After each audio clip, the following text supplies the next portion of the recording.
शशिकांत शिंदे साहेबांनी गेल्या 3 दिवसांमध्ये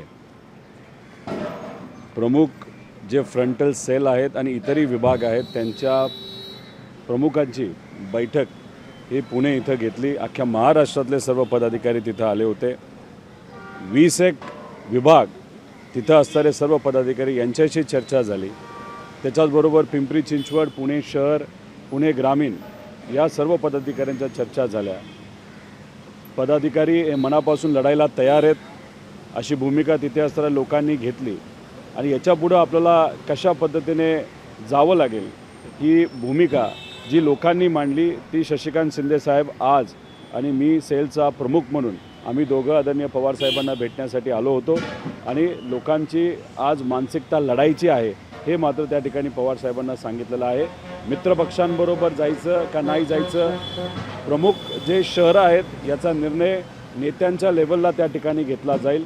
शशिकांत शिंदे साहेब आमच्या वतीने इतर प्रमुख नेत्यांशी चर्चा करतील, पण जिल्हा लेवलचा जो लढाईचा निर्णय आहे तो स्थानिक पदाधिकाऱ्यांना विश्वासातच घेऊन आपण केलं पाहिजे अशी सगळ्यांची भूमिका आहे। एक तुम्ही असा पण आरोप केलेला आहे की आता मंत्र्यांचे फोन टॅप केले जात आहेत, अशी चर्चा आहे की अनेक असे मंत्री आहेत की त्यांना आता कुठेतरी भीती वाटायला लागलेली आहे।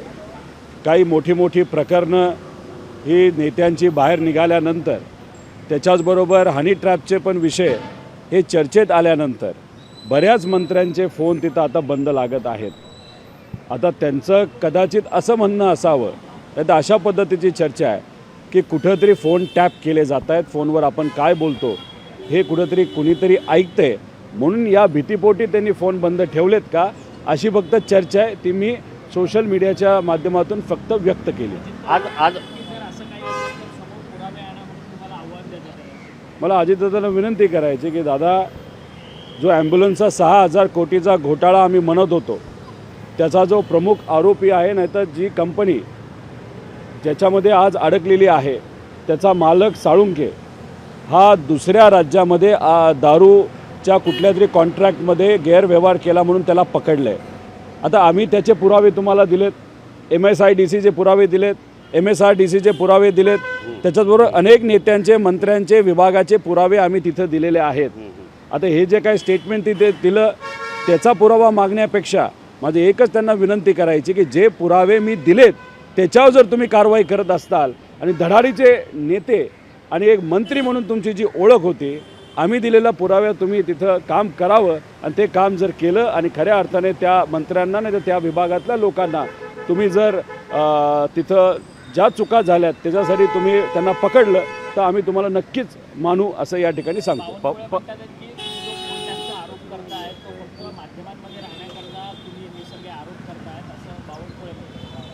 बावनकुळे साहेबांना मला एकच सांगायचं आहे की जी काय लोकात चर्चा आहे ती आम्ही बोलून दाखवली। मीडियाचे सर्व लोक असतील, पत्रकार असतील, इतरही नेत्यांनी तो प्रयोग त्या ठिकाणी करून बघावा। फोन लागतोय का नाही लागत, का बंद लागतोय, पूर्वी लागत होता आता का लागत नाही, तो प्रयोग केल्यानंतर त्या ठिकाणी आपल्या सर्वांना कळेल। बावनकुळे साहेबांनी माझ्यावर टिप्पणी केली आहे, मी त्यांना विनंती करतो की बावनकुळे साहेब तुम्ही पहिल्यांदा मला तुम्हाला आव्हान करायचं आहे, तुमच्या विभागाने एका फार मोठ्या कंपनीला, ज्या कंपनीला भाजपला तिथं इलेक्शन बॉन्डच्या माध्यमातून खूप मोठा पैसा दिला, त्या कंपनीला तुम्ही 90 कोटीची पेनल्टी का माफ केली? गरिबाला तुम्ही काहीच माफ करत नाही, पण या कंपनीला 90 कोटीची पेनल्टी ही तुम्ही जी माफ केली आणि ती 17 लाखावर आणली, ती 90 कोटीची पेनल्टी का माफ केली हे लोकांना त्या ठिकाणी तुम्ही पहिलं सांगावं। आज माणिकराव कोकाटे शनी मंदिरात गेलेले आहेत। नंदुरबारच्या सुप्रसिद्ध शनी मंदिरात जाऊन त्यांनी आज पहिला श्रावणातल्या शनिवारी शनिदेवाचं दर्शन घेतलं। साडेसाती कमी करण्याचा माप तुम्ही चुका करा आणि मी तुमच्या पाठीशी आहे असं कधी शनी देवता त्या ठिकाणी म्हणत नाहीत, न्यायाचा देवता। आता तुम्ही जर बघितलं तर त्यांच्या विभागामध्ये जी पीडा लागलेली आहे, एक तर कृषी विभागाला पीडा लागली आहे, त्याच्याचबरोबर सामाजिक न्याय विभाग जो आहे शिरसाट साहेबांचा त्यालासुद्धा पीडा लागली, भ्रष्टाचार तिथं चालू आहे। मी उलट शनिदेवताला त्या ठिकाणी प्रार्थना करतो की सामान्य लोकांना या दोन्ही विभागाच्या माध्यमातून आणि इतरही विभागाच्या माध्यमातून जो त्रास होतो आहे, जी पीडा लागली, ती पीडा या गरिबाची जाओ, या विभागाची जाओ, अशी मी शनी देवताला त्या ठिकाणी प्रार्थना करतो. त्यामुळे किती तुम्ही मंदिरात गेला, कुठेही तुम्ही प्रार्थना केली, तरी एक त्या दोन्ही नेत्यांना सांगतो की कुठलीही देवता हे कोणाचं ऐकतात तर सामान्य लोकांचं ऐकतात. आणि आज सामान्य लोकांची इच्छा आहे की तुम्ही ती खुर्ची सोडावी आणि कुठल्या तरी सक्षम व्यक्तीकडे ते पद जावं, जेणेकरून आत्ता होणारा अन्याय हा कुठेतरी कमी होईल. अजित पवार आज पुण्याच्या भेटीवर आहे आणि पुण्याच्या भेटीवर असताना IT पार्क जे आहे त्याविषयी बोललेले आहेत की IT पार्क पुण्यातून निघून चालले अशी खंत त्यांनी व्यक्त केली रस्त्यांमुळे. अजितदादांना आणि सर्व नेत्यांना खूप पूर्वीपासून आम्ही हेच सांगतोय की हिंजेवाडी म्हणजे पुण्याचं जे आपले IT पार्क आहे ते देशातलं 1 नंबरचं IT पार्क होतं. सगळ्यात जास्त युवांना तिथं नोकरी दिली जात होती. पण आज जर आपण बघितलं 1 नंबरचा IT पार्क 6 नंबरवर गेलेला आहे. आणि दादा म्हणतात ते खरे, एक तर तिथं इन्फ्रास्ट्रक्चर नसल्यामुळे तिथं नवीन कंपन्या येत नाही, ट्रॅफिकचा मोठा प्रॉब्लेम तिथं झालेला आहे. अशात दादा जाऊन कुठंतरी लोकांचं म्हणणं, नाही तर आम्ही ज्या भूमिका तिथं मांडलेल्या आहेत हे कदाचित दादांना पटत असाव्या, पण दादांना कितीही त्या पटल्या, शेवटी निर्णय हा मुख्यमंत्र्यांचा असतो. भाजप कुठंतरी दादांची कोंडी करतंय का, विकासाची कोंडी करतंय का, त्यांचे आमदार त्यांचे मंत्री ज्या ज्या भागातून प्रतिनिधित्व करतात त्या भागाला मुद्दामून भाजपकडनं दुर्लक्ष केलं जातं आहे का. पण भाजपला मला एवढंच सांगायचं आहे की तुम्ही या नेत्यांच्या परिसरामध्ये नाही तर मतदारसंघाला नाही तर ज्या विभागामध्ये ते आहेत त्याला तुम्ही दुर्लक्ष करत असला, नाही तर कुरगुड्या करत असला, त्यात मात्र नुकसान हे गरिबाचं त्या ठिकाणी होत आहे. त्यामुळे आता दादा त्या बाबतीत काय करतात, व्हिडिओ बघायला खूप भारी आहे की दादा आदेश देतात, हे सगळं असलं तरी या सरकारमध्ये कुठल्याही मंत्र्यांनी आदेश दिला, शेवटी मुख्यमंत्री काय करतात आणि काय भूमिका घेतात हे जास्त महत्त्वाचं आहे. हे आपण सर्वांनी अनेक वर्षांपासून बघितलेलं आहे. पण खरं आहे या महाराष्ट्रातून सगळे प्रोजेक्ट आणि खास करून IT सुद्धा हे दुसऱ्या राज्यामध्ये जात असताना आपण सर्वांनी बघितलेली आहे. अशी चर्चा आहे की पवार साहेब मुख्यमंत्र्यांना भेटायला जाणार आहेत. तुम्हाला एक आता पण पुन्हा एकदा नोटीस दिलेली आहे. या आधी तुम्ही हजर राहिलेलात नव्हतात, मात्र आता पुन्हा एकदा नाही, एक समजून घ्या, ऑगस्ट महिन्यामध्ये 21 का 23ला मला कोर्टामध्ये हजर होण्यासाठी सांगितलेलं आहे.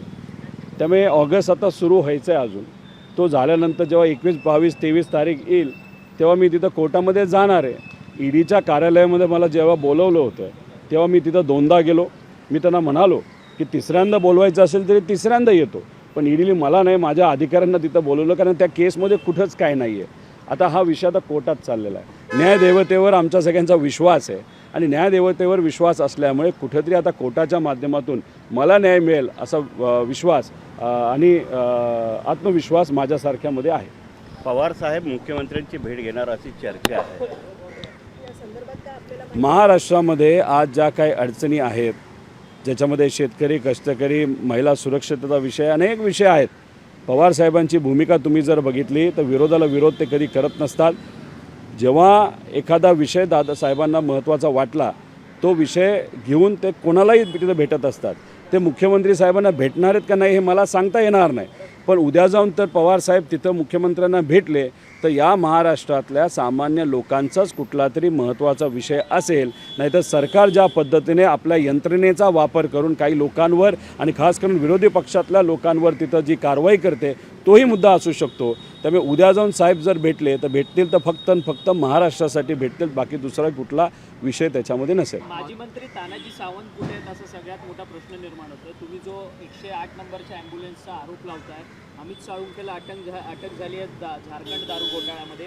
त्यावेळेस हा जो करारनामा झालेला होता या कंपनीला सुमित फॅसिलिटीजला द्यायचा, त्यावेळेस तानाजी सावंत हे राज्याचे आरोग्यमंत्री होते आणि त्याचसोबतच संजय राऊत या सगळ्या संदर्भात एक दावा करताना पाहायला मिळतात की श्रीकांत शिंदे फाउंडेशनबरोबर या अमित साळुंखेचे संबंध आहेत. हे बघा, साळुंखेंबद्दल पहिला मुद्दा, नाही तर पहिल्यांदा हा विषय कोण पुढे घेऊन आलो होतं तर ते मी आलो होतो. हा ॲम्ब्युलन्सचा घोटाळा छोटा नाही, हा 6,000 कोटी रुपयाचा घोटाळा आहे. जेव्हा तानाजी सावंतांनी ही ऑर्डर काढली त्याच्यातून जी काही ॲम्ब्युलन्स समजा 15 लाखाची आहे 30 लाखाला घेतली, जी 30 लाखाला थोडी मोठी ॲम्ब्युलन्स आहे तुम्ही 80 लाखाला घेतली, आणि जो काही करार त्या ठिकाणी सुमित कंपनीबरोबर केला होता, जे साळुंखे ज्याचे मालक आहेत त्याच्यामध्ये दर महिन्याला जी गाडी चालवायचा खर्च असतो तो डबल नाही तर ट्रिपल त्या ठिकाणी केला गेला होता आणि हा सगळा आकडा काढला तर 6,000 कोटी रुपयाचा तो आकडा आहे. आता एवढा पैसा नाही तर त्यातला काही भाग जर एखाद्या मंत्र्याने कमवला असेल तर तो कुठंतरी उडवण्यामध्ये नाही तर कुठंतरी खर्च करण्यामध्ये सावंतसाहेब हे बिझी असतील असं आपल्याला त्या ठिकाणी म्हणावं लागेल. आणि त्याच्याचबरोबर मला एक या ठिकाणी सांगायचं आहे की जेव्हा आपण एखाद्या बाहेरच्या ठिकाणी जेव्हा जातो, भारताच्या बाहेर जातो, तेव्हा विमानाली आपण इकॉनॉमी क्लास बिझनेस क्लासली तिथं बाहेर जात असतो. पण तानाजी सावंत साहेबांचे जे चिरंजीव आहेत ते जेव्हा बँकॉकला जातात, बँकॉकला जात असताना प्रायव्हेट विमानाली जातात. पैसा त्यांच्याकडे असेलच आहे, तो व्यक्तिगत पैसा असा आम्ही नक्कीच तिथं म्हणेल. पण हा जो उत्माद त्या ठिकाणी तानाजी सावंत आणि त्याच्यामध्ये अनेक काही लोक इतरही आहेत आणि काही जे आज प्रमुख नेते आहेत या राज्यामध्ये त्यांच्या नातेवाईकांबरोबर या साळुंकेचे संबंध आहेत अशी सुद्धा चर्चा तिथं केली जाते. त्यामुळे आज सत्तेत असणारे लोकसुद्धा या साळुंकेच्या पाठीमागे ज्यांनी 6,000 कोटीचा घोटाळा केला. आमचं एकच मत आहे, जे काय पेमेंट त्या सुमित इंजिनियर कंपनीला केलं असेल ते परत मागावं, कॉन्ट्रॅक्ट कॅन्सल करावं आणि खरं काय हे लोकांसमोर त्या ठिकाणी पुढं आलंच पाहिजे अशी आमची भूमिका आहे. लाडकी बहीण योजनेमध्ये गैरव्यवहार झालेला आहे. मात्र यामध्ये तब्बल 14,298 पुरुष म्हणजे लाडक्या भाऊंनी याचा फायदा घेतलेला आहे, लाभ घेतले. जवळपास 21 कोटी रुपये जे आहेत सरकारने 10 महिन्याचे या लाडक्या भाऊंनी घेतलेले आहेत. इलेक्शनच्या तोंडावर काही करून आपल्याला निवडून यायचं आहे आणि मग सरकारच्या तिजोरीचा वापर कुठंतरी लोकांचं मत परिवर्तन करण्याचा प्रयत्न या लाडक्या बहिणीच्या मदतीने तिथं केला गेला. गरीब महिला आहेत, मदत ही दिली पाहिजे. पण अशा अडचणीच्या काळामध्ये जेव्हा मदत तिथं दिली जाते 1,500 रुपयेसुद्धा जास्त वाटतात. पण सरकारली या महिलांना अडचण काय, कशामुळे आली? शेतकरी एक आज अडचणीत ह्या सगळ्यांकडे त्याकडे दुर्लक्ष करून पैसे दिले असले तरी इतकी घाई होती त्यांना की ॲडव्हान्समध्ये पैसे दिले जात होते. 1 महिना 2 महिना 3 महिन्याचे ॲडव्हान्स दिले जात होते. जो येईल त्याला दिलं आणि 14,000 लाडक्या भावांना म्हणजे लाडक्या बहिणींची योजना आणि लाडक्या भावांना 14,000 जर 21 कोटी रुपये तिथं दिले जात असतील तर कदाचित हे भाजपचे कार्यकर्ते आहेत का हे सुद्धा तिथं बघण्याची जरूरत आहे. आणि कशा पद्धतीने या सरकारला इलेक्शनच्या तोंडावर घाई झाली होती हे कुठंतरी त्या ठिकाणी आपल्या सर्वांना बघायला मिळतं आहे. म्हणजे तिजोरीचा सामान्य लोकांचा टॅक्सचा पैशाचा वापर फक्त आणि फक्त इलेक्शनसाठी निवडणुकीसाठी आणि कसं तरी निवडून यायचं यासाठी केला आहे हे कुठंतरी आत्ता स्पष्ट होतं. समन्वय नाही कारण की ज्या पद्धतीने संजय शिरसाट हे माधुरी मिसाळ यांना राज्यमंत्र्यांना पत्र लिहितात आणि त्या उत्तरात माधुरी मिसाळ मात्र त्यांच्या पत्रात उल्लेख करतात की ज्या काही बैठका घ्यायच्या त्या मी सीओ कार्यालयातून विचारून. एक तुम्ही समजून घ्या, कॅबिनेट मंत्री आणि राज्यमंत्री याच्यामध्ये सिनियरिटी वाईज कोण प्रमुख आहे तर कॅबिनेट मंत्री हे प्रमुख असतात आणि राज्यमंत्री हे सिनियरिटी वाईज सेकंड लेवलला तिथे येतात. ही प्रथा आहे आणि ही प्रथा तिथं मेंटेन केली गेली पाहिजे. पण या बाबतीत जर माधुरीताई मिसाळ जे भाजपच्या आमदार आहेत आणि आता राज्यमंत्री आहेत, या राज्यमंत्री असतानासुद्धा कॅबिनेट मंत्र्याच्या प्रमाणे जर निर्णय तिथं घेत असतील तर कुठंतरी हा एक संदेश आहे की शिरसाटांना लवकरच घरी बसवलं जाईल. आणि असा जर संदेश या बैठकीच्या माध्यमातून माधुरीताईंनी नाहीतर चाणक्य नीतीसाठी जे फेमस नेते आहेत म्हणजे देवेंद्र फडणवीस साहेबांनी या बैठकीतून आणि या लेटरमधून एक शिरसाटांना जे बॅग घेऊन बसले होते तो व्हिडिओ आपण सर्वांनी बघितला, तो कसा आला तो आपल्याला बघावा लागेल. तर त्यांना आता घरी पाठवलं जाईल हा जर संदेश देण्याचा प्रयत्न केला असेल तर या विषयाचा या बैठकीचा आम्ही सर्वजण स्वागत करतो. दादा तुम्ही काही लोकांची भेट घेतलेली होती.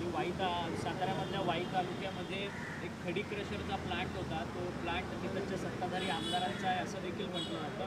ते सगळे त्रस्त नागरिक जे आहेत या खडी क्रशर प्लांटच्या विरोधात आंदोलन करायला तयार आहेत आणि ते साताऱ्याहून मुंबईच्या दिशेने निघालेले आहेत. तुम्ही भेट दिली काय? तो जो खडी क्रशर आहे तो कोणाचा आहे हे मला माहीत नाही. पण जेव्हा तुमच्या माध्यमातून म्हणजे मीडियाच्या मदतीने आम्हाला हे कळालं की वाई या तालुक्यातल्या 3 गावचे लोक आणि खास करून महिला आपल्या जनावरांना घेऊन आपल्या परिवारांना घेऊन लहान मुलांना आजीला आजोबाला घेऊन मुंबईच्या दिशेने त्या ठिकाणी चालत आहेत. 250 किलोमीटर चालणार आहेत. ही जशी बातमी आम्हाला कळाली तर तिथं आमचे ते डॉक्टर सावंत होते, त्यांनी आम्हाला ते सांगितलं. मग आम्ही लगेचच त्या सर्व लोकांना भेटलो आणि भेटल्यानंतर त्या लोकांचं मत आहे की आमचं जे काय जीवन आहे ते कशावर चालतं, तर तिथं असे शेती आणि जनावरांच्या म्हणजे दुधावर आणि जनावरं जे आम्ही पाळतो त्याच्यावर. पण तिथं इल्लिगली NOC घेऊन एक खडी क्रशर तिथं आता उभा केला गेला आहे आणि पोलीस प्रशासन वॉचमॅन असल्यासारखं त्या गेटवर, त्या खडी क्रशरच्या गेटवर रोज तिथं उभे असतात आणि आमच्यावर तिथं अन्याय केला जातो. तर ते खोटी NOC घेऊन हा जो खडी क्रशर तिथं उभा केलेला आहे तो कायमस्वरूपी बंद झाला पाहिजे अशी त्यांची मागणी आम्ही पाठिंबा दिलेला आहे. आमची जशी बैठक झाली तसं कलेक्टर साहेबांनी तात्पुरती स्थगिती त्या खडी क्रशरवर दिली असं आम्हाला कळतं आहे. पण आमचं मत आहे की तात्पुरती आम्हाला स्थगिती नको, आम्हाला परमनंट स्थगिती तिथं असावी पाहिजे. आणि ज्या कागदाला कागद जोडल्यानंतर कळते की काही अधिकाऱ्यांनी त्याच्यामध्ये काम चुकारपणा नाही तर काही इल्लिगल गोष्टी केलेल्या त्या लोकांवर सुद्धा कारवाई होणं तितकंच महत्त्वाचं आहे. पण काही झालं तरी तिथं असणाऱ्या लोकांवर दबाव हा कुणीही आणला गेला नाही पाहिजे. दुर्दैव असं काही पोलीस प्रशासनातली तिथं असणारे लोक हे महिलांनासुद्धा हात लावतात असे काही तिथं व्हिडिओ आहेत आणि ते पुरुष असतानासुद्धा. त्यामुळे हे जे काय चाललं आहे ते चुकीचं आहे. सत्तेचा वापर अशा पद्धतीने तुम्ही गरिबांचा आवाज दाबण्यासाठी जर करत असाल हे आम्ही कधीही खपवून घेणार नाही. कोकाटे यांचा राजीनामा मंगळवारी होऊ शकतो अशा पद्धतीची शक्यता आहे. अजितदादा देखील त्या संदर्भात मंगळवारी निर्णय घेतील असं ते बोलतात. हे बघा, आमच्या सगळ्यांचं मत आहे कोकाटेंचा तर राजीनामा घेतलाच गेला पाहिजे. कारण ज्या पद्धतीने गेल्या काही महिन्यांमध्ये त्यांनी खालच्या लेवलला जाऊन वक्तव्य केलेली आहेत, त्याच्याचबरोबर जबाबदारीचं पद असताना अधिवेशनामध्ये काय त्यांनी केलं आहे हे तिथं आपण सर्वांनी बघितलेलं आहे. अशात त्यांना तर राजीनामा द्यावाच लागेल. पण त्याच्याचबरोबर मग शिरसाटांचा राजीनामासुद्धा त्या ठिकाणी घेतला गेला पाहिजे. आणि मला असं बोलायचं आहे की भाजपचे काही लोक शांततेत बसून कुठेतरी मजा बघतात असं मला वाटतं. आणि तिथं कुठेतरी मला एवढंच सांगायचं की भाजपचे सुद्धा अनेक नेते आहेत की ज्यांनी मेलेल्या माणसांचं नावं पुढं करून तिथं कोविड काळामध्ये पैसा खाल्ला आहे, जमिनी हडपलेल्या आहेत, काही वादग्रस्त, काही समाजामध्ये वाद निर्माण करणारे वादग्रस्त स्टेटमेंट काही भाजपच्या नेत्यांनीसुद्धा त्या ठिकाणी केलेले आहेत. त्यामुळे आपला तो बाळू आणि दुसऱ्याचं कार्टं हे जे काय भाजप भूमिका आता त्या ठिकाणी घेत आहे हे चुकीची भूमिका आहे. आमच्याकडे सुद्धा कागदपत्र आहेत, आम्ही भ्रष्टाचार तिथं काढलेला आहे. त्यामुळे काढत असताल तर सगळेच भ्रष्टाचारी नेते तुम्ही बाजूला करा. आणि भाजपमध्ये सुद्धा काही होतकरू चांगले आमदार आहेत, अनेक वर्ष आमदार आहेत, त्यांना जर तुम्ही मंत्रिपदाची जबाबदारी दिली तर कदाचित ते चांगल्या पद्धतीने मंत्रिपद सांभाळू शकतील असं आम्हा सगळ्यांना वाटतं. नाही, काल तर अजित पवारांनी धनंजय मुंडेंना क्लीन चिट देत पुढचे कॅबिनेटचे संकेत दिलेले आहेत. हे बघा, एक तुम्ही समजून घ्या की दादांना प्रश्न कदाचित असा विचारला गेला होता, हायकोर्टामध्ये भ्रष्टाचाराचा कुठला तरी केस तिथं चालू होते. पण त्याच्यामध्ये सुद्धा आपण जर खोलात गेलो, काही सामाजिक कार्यकर्ते आहेत, दमानियात आहेत, त्यांनीसुद्धा त्याच्यामध्ये काही खुलासा केलेला आहे. पण मुंडेंचा राजीनामा हा काही या केसमुळे घेतला गेला नव्हता. संतोष देशमुखांचं जे प्रकरण होतं, जे बीडच्या लोकांनी हातामध्ये घेतलं, तिथं जो काही वाद निर्माण झाला होता, जो काही न्याय त्या ठिकाणी मागण्याचा प्रयत्न तिथं असलेल्या सामान्य लोकांनी व परिवाराने घेतला होता, त्याला जो लोकांचा सपोर्ट मिळाला त्याच्यामुळे. आणि त्याच्याचबरोबर महादेव मुंडे यांचा जो मर्डर झाला होता, ईश्वरी मुंडे जे अनेक वर्ष त्या कुटुंबाला न्याय मिळावा यासाठी प्रयत्न करत, या दोन विषयामुळे धनंजय मुंडेंचा राजीनामा घेतला होता. त्यामुळे अजूनपर्यंत त्या बाबतीत कुठेही निकाल लागला नाही. आणि सत्तेत जर एखाद्या व्यक्तीला तुम्ही टाकत असाल परत आणि त्या सत्तेतल्या व्यक्तीचं आणि वाल्मिकराचं एकदम जवळचं नातं असेल तर मला असं वाटतं की तो संदेश हा चांगला नसणार. हे आम्हाला कळतं, हे महाराष्ट्राला कळतं. त्यामुळे हे अजितदादांना सुद्धा कळलं असावं अशी आमची अपेक्षा आहे.